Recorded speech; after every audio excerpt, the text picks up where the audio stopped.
Voilà mon bacalou là, avec ta méthode et des révisions espacées, ce qui ralentit ta courbe de l'oubli, la tienne aussi, Smarty, hein. Oui, oui.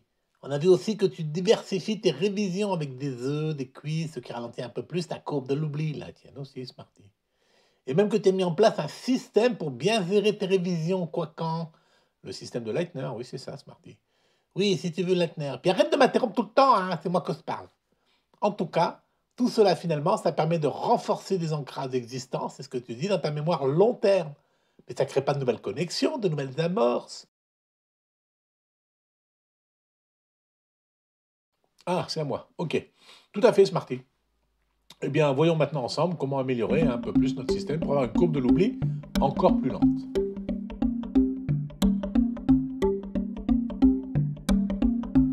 Donc l'idée, comme tu l'as dit, c'est non seulement de renforcer notre ancrage, hein, mais aussi d'en ajouter des nouveaux. Alors pour renforcer les ancrages, activement, on a vu qu'il faut s'en rappeler, les remonter en mémoire court terme. Donc il faut réviser. Ça revient à retrouver dans notre mémoire longue ou mémoire long terme les infos. On les réapplique, si possible avec succès, avec plaisir, ce qui renforce l'ancrage qui nous a permis de retrouver l'information. Et maintenant, ce qu'on voudrait, grâce aux ancrages existants, et puis les infos qu'on a retrouvées, hein, finalement, eh bien, c'est de créer de nouveaux ancrages, de sorte que nous aurons toujours plus de moyens d'ancrage, d'amorce, d'index, comme on dit en informatique, pour retrouver l'idée, le concept, le geste de golf. En fait, mon pacalou, tu sers à améliorer le nombre de cas où tu retrouves vite et efficacement ce qui était faux sur le terrain. Mais oui, c'est tout à fait ça, Smarty. Terrain plus ou moins en pente, plus ou moins humide, etc. En fait, au golf, on ne joue jamais dans l'exact même contexte. On veut donc retrouver le bon geste ou le geste suffisamment bon, quel que soit ce contexte. Et les ancrages, plus nombreux, eh bien, ça te permet de multiplier les contextes favorables pour trouver l'info utile au bon moment. Bon, c'est bien, on a compris ta théorie, mon pacalou, mais on fait comment? Eh bien, d'abord, c'est pas ma théorie, Smarty, hein, c'est la théorie des spécialistes en neurosciences, oui, oui, mon pacalou. En neurosciences, donc. Éprouvée exacte par de nombreuses études. Alors, il existe de nombreuses méthodes hein, qui cherchent toutes à rendre plus actif l'élève durant son apprentissage. Alors, néanmoins, elles reposent toutes sur trois grandes familles de méthodes qu'on va décrire maintenant. La première, c'est la paraphrase. Paraphrase, mon pacalou, les mots des gars de l'armée. Pas compris là, ça, Smarty. Mais si, les parachutistes, là, les paras qui font des phrases, les paraphrases. Capillotractée, celle-là, Smarty, hein. La paraphrase, en fait, c'est quand tu décris avec tes mots à toi une idée, une façon de faire un geste, une façon de comprendre la règle 17.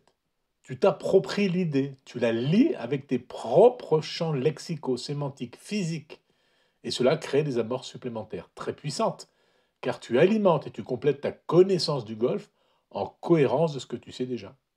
Comme pour la compréhension, plus que le par cœur, mon pacalou. Oui, Smarty, c'est ça. Tu complètes de façon logique, homogène ton système de pensée, ta propre carte du monde golfique. Mais si ce que tu dis est faux avec tes propres mots, mon pacalou, eh bien tu renforces quand même ta vision du golf, ta compréhension du golf, mais avec de mauvaises idées, de mauvais gestes. Quand sur le terrain, rien ne va, que tu tentes un truc à la one again, là, et que ça marche ce jour-là, bah, le risque pour toi, c'est d'engrammer des faux gestes. Ça a marché une fois, tu penses que ça va marcher tout le temps. Et c'est comme ça qu'on prend de très mauvaises habitudes, et ça sera d'autant plus long et plus coûteux en effort, après, en temps hein, et en effort, d'en changer. Alors, il vaut mieux ne pas paraphraser du tout, mon pacalou, trop de risques que tu te trompes, t'es pas expert en golf. Eh oui. Et c'est là où cette méthode nécessite d'être confrontée, vérifiée par un expert, c'est-à-dire, dans l'occurrence, un pro de golf. Et surtout pas par un pote de golf, hein, qui est même mieux classé que toi, n'est pas un spécialiste de la question. Alors, si tu veux expliquer avec tes mots ce que le pro de golf vient de dire avec ses mots à lui, eh ben, mieux vaut le dire à ce même pro pour qu'il puisse valider ton idée et tes mots.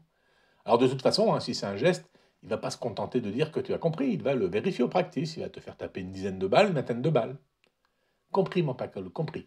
La paraphrase, c'est bien si on a un référent qui peut vérifier ce qu'on dit. Exactement, Smarty. Alors, passons maintenant à la deuxième famille de méthodes d'apprentissage actif. Celle qui consiste à construire des révisions à questions ouvertes. Ouverte, mon pacalou, comme la porte. Oui, oui, ouverte.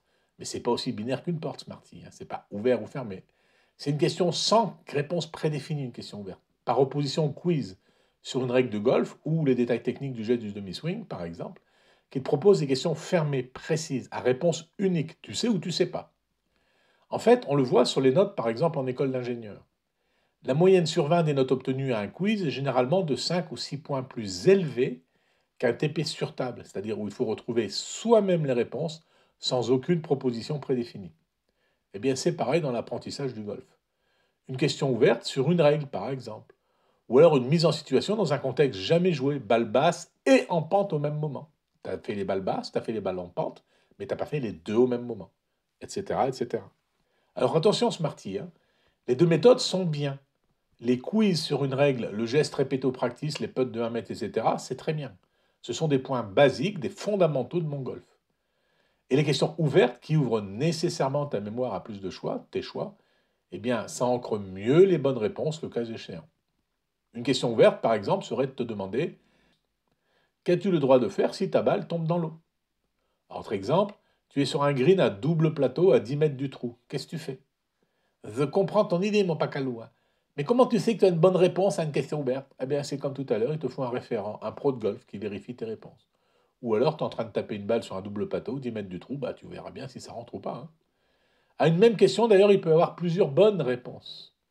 Tu as un arbre devant toi, bah, tu peux faire un draw pour passer à droite, ou tu peux essayer de faire un slice, ou en tout cas un fade pour passer à gauche, pour éviter de passer tout droit sur l'arbre si tu penses que tu ne vas pas réussir à passer au-dessus. On dit aussi que chaque joueur a un swing spécifique qui lui est propre. Mais en fait, il y a quand même des fondamentaux qu'on retrouve partout. Autre exemple, tu peux très bien en practice réaliser un magnifique coup, la balle arrive exactement là où tu veux. Et le pro va te dire que ton geste n'était pas bon du tout, et va t'expliquer en quoi et pourquoi. Inversement, et ça m'arrive mais alors très souvent sur le terrain, hein, je tape un très mauvais coup et le résultat n'est pas mauvais. Les pros appellent ça des coups commerciaux. Et puis l'inverse aussi, mon pacalou. Hein. Un très bon coup, mais pas de peau, ta balle elle finit dans le lac. Oui, oui, c'est très vrai ça. Le golf est un jeu cruel parfois et un très bon coup peut très mal se finir. Et alors ta troisième famille de méthodes, là, mon pacalou, eh bien elle pousse encore plus loin le caractère proactif de l'élève. Alors on appelle ça la méthode Feynman, hein, du nom du génialissime scientifique américain. Alors parfois dans la littérature, tu vas trouver le nom de méthode de la feuille blanche. Car tu perds d'une feuille blanche, mon pacalou, c'est ça? Oui, oui, c'est ça. Tu y notes tout ce que tu sais sur le golf, sur un thème donné. Par exemple, la règle 17, mon pacalou. Tu fais une obsession dessus ou quoi? Non, non, pas que je sache, Smarty. En tout cas, de là, tu construis un plan de cours, puis un cours complet. Tu dois être capable de tout restituer de manière simple et compréhensible à un père. Et pas une mère, mon pacalou. Un père, P-A-I-R, Smarty, un collègue, un ami. Mais aussi devant un vrai pro de golf qui va pouvoir vérifier, outre ta pédagogie, eh bien, la bonne véracité de ce que tu as essayé d'enseigner. Et c'est comme ça que tu as préparé cette série de vidéos sur l'apprentissage, mon pacalou? Eh bien oui, c'est exactement comme ça. Alors moi, tu as vu, hein, j'utilise la méthode de la carte mentale pour explorer les idées, concepts. Et puis après, ben, je mets du gras autour de chaque mot-clé, des explications, des images, des exemples, des vidéos. Là, en l'occurrence, j'enseigne déjà la chose en école d'ingénieur. Donc je savais que la matière de base, les méthodes d'apprentissage, tout ça, elle était bonne. Simplement, je l'ai adapté au golf. Et peut-être que sur les exemples précis du golf, j'ai pu me tromper. C'est sûr, ça même, mon pacalou. Bon. Mais j'ai quand même vérifié Smarty, hein. Fact-checké, comme on dit maintenant. Mais je te l'accorde, il peut rester des erreurs. Ça sert à ça d'ailleurs un comité de relecture d'un livre, d'une conférence, d'un cours, d'une vidéo. Ou un pro qui regarde ton geste sur 10 balles et qui arrive à repérer tes constantes. Alors comme les deux familles de méthodes précédentes, il faut toujours demander à un plus expert que soi de vérifier. Ou de moins, il faut essayer de se confronter à des experts. Cela permet de valider ou d'invalider des points. Alors ici, j'aimerais sincèrement que tous ceux qui nous font l'honneur de nous suivre, toi et moi, hein, sur YouTube, nous fassent remonter les éventuelles erreurs pour pouvoir corriger les vidéos. Je comprends tout doucement tout ça, mon pacalou. Mais pourquoi t'as passé tant de temps à nous expliquer comment marche ton cerveau? Hein? Finalement, tes 3 vidéos là sur réviser activement, c'est suffisant, on a compris, on applique les méthodes. Alors ça, c'est vrai, Smarty, mais néanmoins, je considère que comprendre pourquoi ces méthodes marchent, ça va t'aider à encore mieux les appliquer.